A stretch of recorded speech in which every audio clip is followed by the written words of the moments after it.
Going on, everybody? I'm Josh with Combat Sports Today. I'm joined today by Corvan Allen. How's it going, my man? Going great, man. It's going fantastic. Yeah, man. I got to give you a huge congratulations on picking up some new hardware at 559 Fights. I got that flyweight title at a 559 Fights 120. Sir, Congrats. 1 second. 1 second. Hold on. I should have had it on standby, but it's just so heavy. It's so heavy.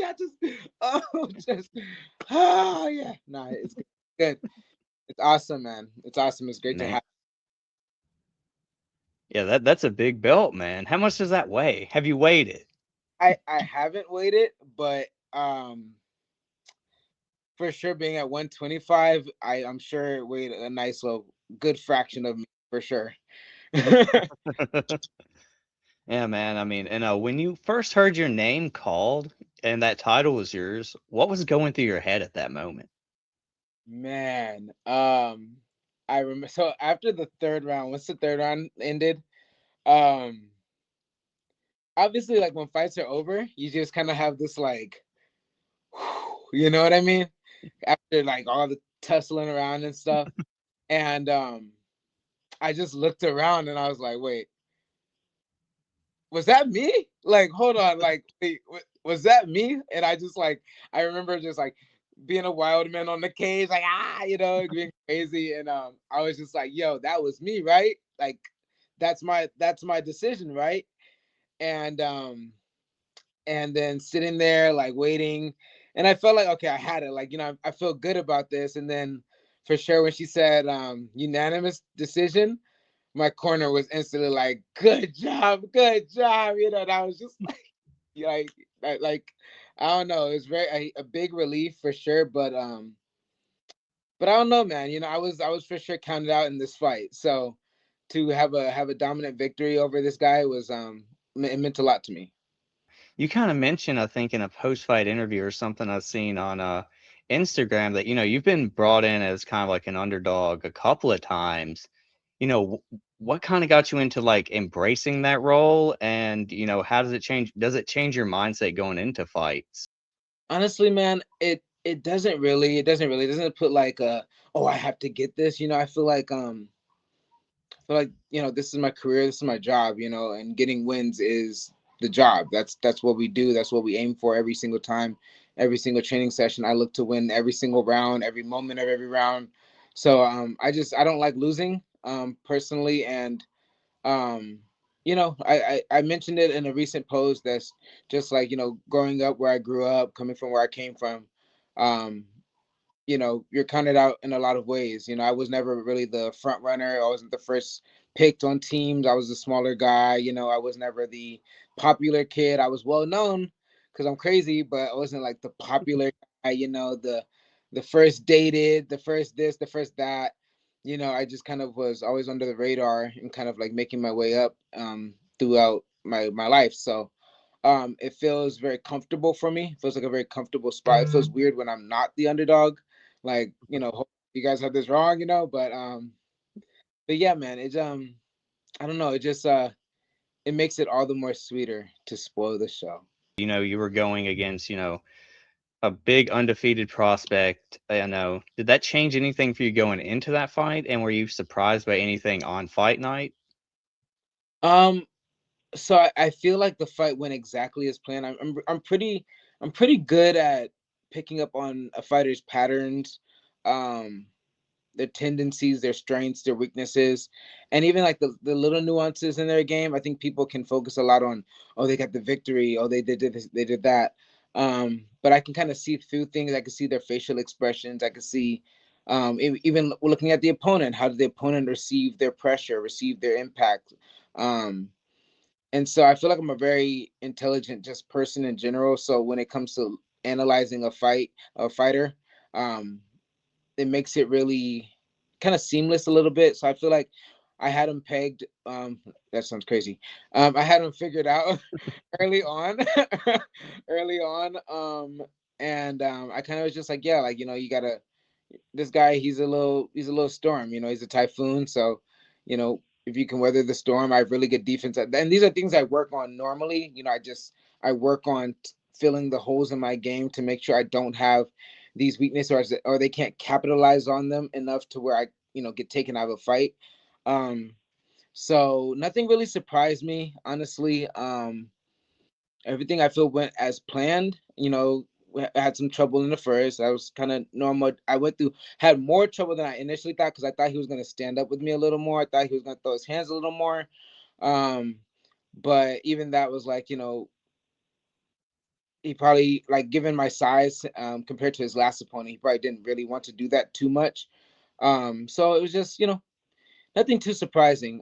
What was surprising was the odds. I found out about the odds at the end. I knew he would be a favorite, but how much of a favorite he was kind of like, wow, that's disrespectful. Because I don't know if you guys have noticed, I've fought bigger and better guys than he's fought, and I beat them.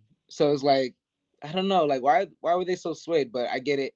He came from the MMA lab and undefeated, and Arizona State and D1 and all this stuff. But I don't know. The odds makers are going to be the odds makers, and I'll just continue to disappoint.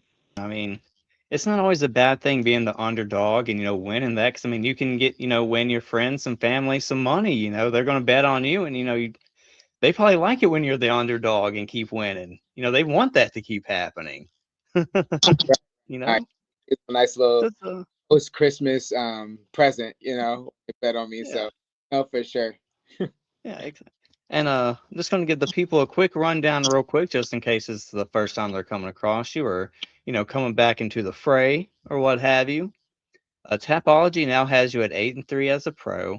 We just talked about you picking up that 559 flyweight championship, and you've competed, as you said, in bigger organizations such as LFA and Cage Warriors. And you've taken fights from flyweight up to, I believe, a 140-pound catchweight, if I'm wrong. Yeah, last 40-pound catch weight. So, I mean, given all that, is flyweight your home moving forward, or are we going to see you back up, bantamweight, maybe featherweight? No, yeah, no. Uh, I so fighting at bantamweight for me, I think I can make it work. It's one of those things, like, I can make it work just because I'm decently strong. I feel like I'm one of the stronger guys that a guy's gonna have to face. And I'm one of the smarter guys than a guy's gonna have to face. But there's a lot of disadvantages. You have to be a lot more tactical. You have to be a lot more careful. You can't take as many risks. The scrambles are a little bit more one-sided in their favor just because the sheer size of them. I've had to fight 5'11" guys, 5'10" guys, guys that weighed in on fight day at 158, 156, and I'm still weighing in at 146, 145. So I'm just not a. I don't have a big, the largest frame. So if 130, 125 is my home for sure. We've been trying to make it my home, but I just couldn't really get a lot of fights at that time, and I just wanted to really build my record. So I just was taking whatever I could. But the more that we can touch this weight class, and dial in my weight cut. I had a really good weight cut the last one, and we took a lot of notes on it. So I feel like it's just going to get better and better from here. My cardio doesn't suffer, my strength doesn't suffer, and my power doesn't suffer. So I feel like it's just a win-win. It suits my body, and yeah, I'm just looking to be a wrecking machine at this weight. Glad to hear, the weight cut's more dialed in and easier for you. And kind of telling into that, I know you just fought, but ideally, how soon do you want to get back into the cage? Um, I mean, me personally, I like to stay busy. The title is great. The title is the title, but this isn't the end. This is a nice little checkpoint in my video game of life, and so, um, there are greater heights that I look to achieve, and so, if I can get, I look to aim about 3 to 4 fights in a year personally. So, you know, whenever they come to me, honestly, I mean, I got the target, and I'm probably going to be the underdog again. They're probably going to get another guy that's this great prospect, and oh my god, stuff again, and so I stay ready. I'm kind of just I'm tapering back a little bit now because I'm always training. I never take time off, so I think right now I'm just recuperating a little bit. Had a little bit of soreness. I wasn't too banged up, but I had some soreness here and there. So just looking to recover from that, get back to training, get back to hard training, and then ease in, and then yeah, we'll see who they offer me. Awesome. And kind of speaking on that, did you sign like a multi-fight deal with him, or are you kind of free to take a fight in another organization? Um, I think I can, but honestly, I don't really know. I don't need to check to like look at it honestly, because I know there were certain like stipulations because it was a title fight, and I'm the inaugural champion. Like there hasn't been one, so you know, history. Flyweight champ they have. So, but there are certain stipulations in the contract and whatnot, and so I don't think it's I don't know if it's like a 3 fight or 4 fight. I don't know if it's just a title defense and move on. I don't know, but we'll see. We'll see. I'm sure. I mean, you're gonna see me back in there for sure, and regardless of the promotion, I'm gonna put on a show.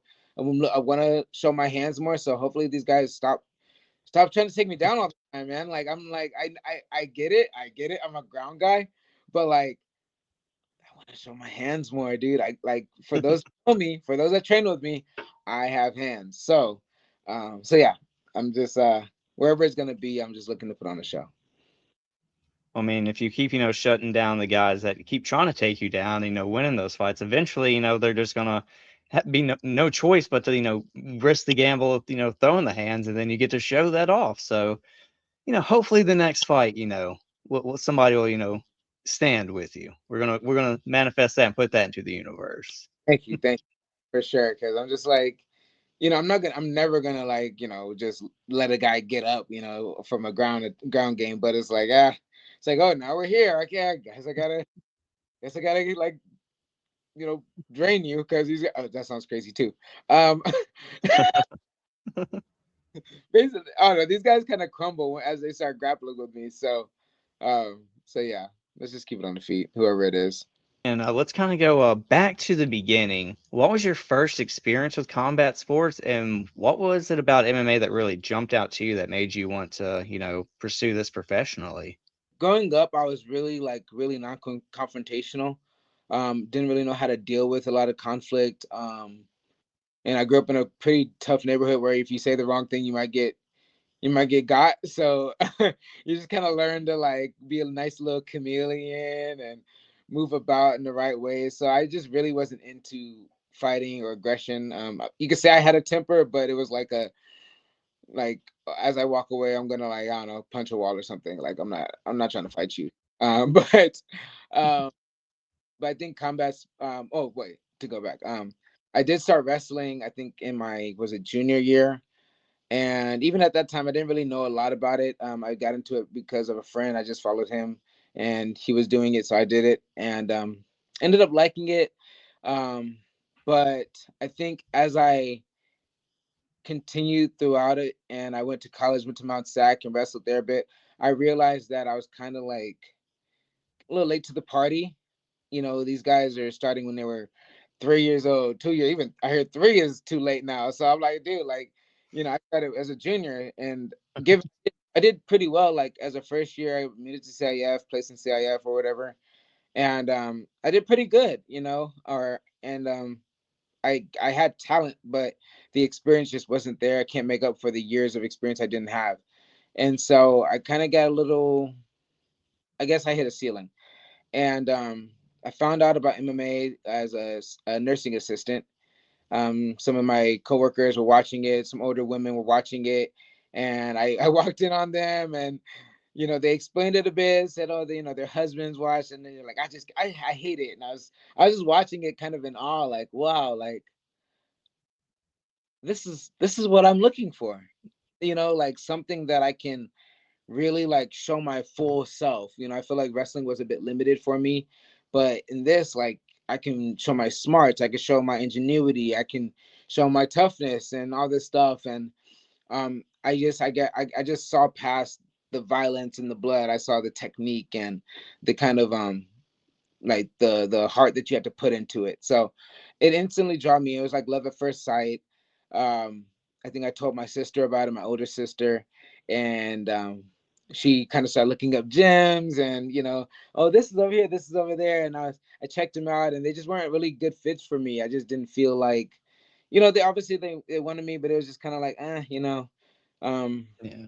I don't know, just didn't speak to me. And then as I was leaving wrestling practice one day, I just Googled MMA gyms in my location and stumbled upon Millennia. Walked in, met the owner at the time, Batiste, and my current coach Romy, and it was it was a fit. It was a fit. I just, obviously he sold me on it. Like it was like, you wrestle, you're this and that, and you're a good prospect, all this, but I just I felt at home. I felt very welcome. I felt just the atmosphere was what I was looking for, and I stuck around even after my 5 year hiatus. That was the gym I went back to. I didn't find a need to search around when I knew that the place that really had it was there. Um, so yeah, that was my little journey in a nutshell. Believe you mentioned you did cheerleading at once upon a time. How does Yeah, that translate anywhere into the cage and fighting? And do you think that gives you any advantage? you know what, man? People don't obviously people see wrestling. They're like it has like a direct correlation. Oh my god, you're a wrestling prospect or whatever. Um, but for sure, cheerleading does. It does. People ask like like how am I so strong and this and that, and I'm like, dude, I was a small guy in high school. Like I mean, I'm not the biggest guy now, but I was smaller. Yeah, and I did single partner stunning. That was when you had a girl. She was about 115, 120. I'm about 130, so we're not too far apart. Tossing them up, single stunt, one arm up, double arm up. I was a back spot. I was catching the girls coming down from 20 feet in the air, absorbing the weight with my legs. And then in terms of just like flexibility, obviously we did jumps. I was a tumbler, so I flipped a lot.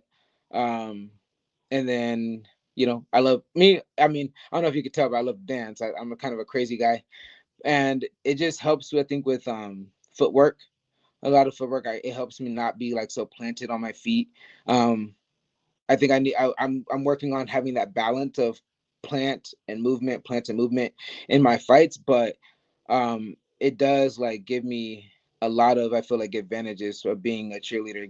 Gives me flexibility of mind as well, to where I don't have to be so like tunnel vision when I go in there. And the time, like, when I am tunnel vision, I don't do so well. And so I see that just having that flexibility of mind really, really helps a lot for me specifically. So yeah, people don't look at it as like, oh, it's a benefit, but if you go through cheerleading and you're actually good at it, it has a lot of benefits, honestly. It's like you said, you're pretty much throwing and catching another human. So I mean, that's on a regular basis. So I mean, that's a hell of a workout, consistently. So, I had to ask that, because it's again, it's another one of the an unconventional background. Like you had the wrestling background, that's a very popular one. Not many people you hear have the wrestling and the cheerleading along with it.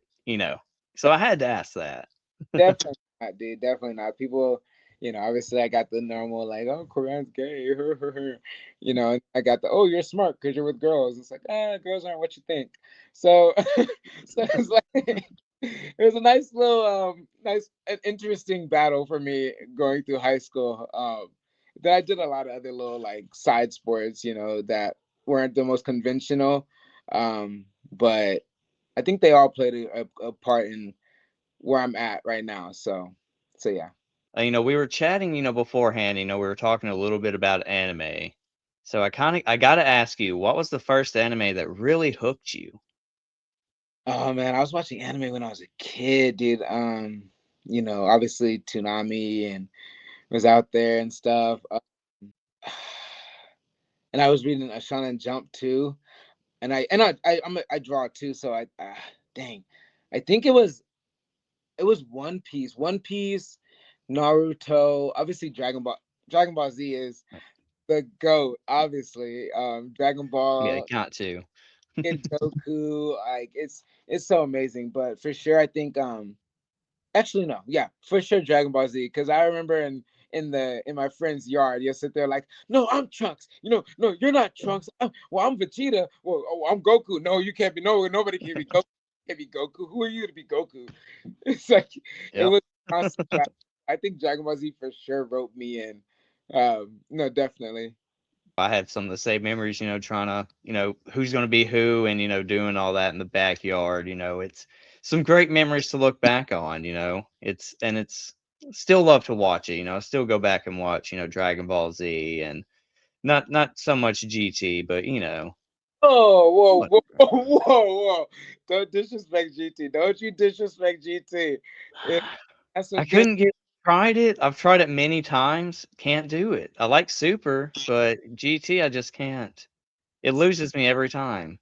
It can be a little slow. I'm not gonna lie, but I did a watch through maybe like towards the latter half of the year, and I just watched from Dragon Ball all the way through with GT included, and then to Super, and watched the movies recently. I just watched all the movies, so yeah. But it GT's, we don't talk about it. It's one of those like the redheaded stepchild. Like you just don't it's Harry Potter underneath the stairs. We don't talk about that kid, Yeah. but Yeah. we love him. We love him. Yeah. Like I said, I had to get your opinion on it, but like I said, I'm kind of a GT hater in a sense, Like I can appreciate some of it, but overall, I'm like, I'm just not going to talk about it if like I'm doing like a watch through of everything. If I'm going to talk to somebody new about it, I'm just not probably going to bring that up. Or I'm gonna be like, if you see it, just avoid that and start with this, though. And I understand. I was a soft spot for it, baby, and then they added in the tuffles and stuff, and they played on that, and I had good moments. It had some good moments. If they redid it and took out some of the slower moments and then kind of mixed it back into the original story a little better. Kid Goku, that was a killer for me. I just Yeah. struck Kid Goku. I was like, oh my gosh, this guy. Yeah, yeah. And kind of going into like a little deeper-ish cut, but still a little anime related. Is there like a series or like, an arc in one of the series that, kind of changed how you look at things such as like setback, growth, and patience? You know what? Um, One Piece. One Piece, Sabaody Archipelago, when they came into the New World, and Luffy felt like he could handle anything at the time. He kind of felt like on top of the world, and he had a really harsh reality check facing like Kizaru and the pacifistas. He couldn't even they could took all they had to take it down like one pacifista, and it was just tough for them. And I think they just had a really hard reality check to where he thought he was going to lose his entire crew, his friends, and yeah, I think that was one of those moments where it was like, I don't know, you think you got everything taken care of and figured out, you know. Um, like for example, I came into my career, lost my two fights coming into it, and then I broke my leg and had muscular atrophy, and then I couldn't even redeem those two losses, and I was out for a year, and so I had to battle a lot of demons. I had to struggle a lot with myself. Thought it was going to turn out one way, it didn't turn out that way, and then you question how it's going to end up later. But same as the Straw Hat Crew, I feel like I came back stronger, came back more prepared, came back hungrier, and went on the streak. Was brought in to lose a couple fights, won those fights, won fights against big, heavy guys, and just I was on a hot streak. I was ready. I was mentally prepared. I was, my resolve was fortified through that adversity, and so I feel like I really identify and resonate a lot with that arc particular. I can't wait to come across that arc. Like I said, I'm just now starting One Piece. I'm very still at the very early stages of it. Spoiled! I spoiled! I mean, No. it's been I know things are gonna get spoiled. I mean, it's been like it's on me at this point if it gets spoiled. It's been on for how long, and I'm just now diving into it, so that's on me. I feel like I take full blame on things getting spoiled. Forget, forget Yeah. nothing to see. You seem to have like a great attitude on life and fighting and everything in general outside. You came through like that dark time, like you said, and honestly, I couldn't even you couldn't even tell talking to you now that you kind of went through some dark times or anything like that, honestly. So that's great to see. Thank you, bro. Thank you. It's a lot of inner work. I think people avoid that. Think people get themselves so busy with life, and it's not all on them. Society, and it's like you're kind of urged to keep going and just keep going and keep grinding and keep going. And when it comes time to like kind of have that self reflection and sit down and with yourself, look yourself in the mirror, it kind of just it's easy to look past it. And so having to be made to sit down and look at myself and then going on this like journey of self discovery in a lot of ways in my own personal life, I feel like just I'm obviously haven't figured everything out. I think you'll never figure everything out, but I feel like I'm on the other side of the tunnel. The light is literally bright, and I feel like regardless of what adversity that I face, I can always I'm very grounded in who I am and what I have to offer, and my own self worth, and so nothing really shakes me anymore. I got something on the lighter side just to kind of close things out a little bit. What's something small that, just absolutely just turns your day around if you're having a bad day?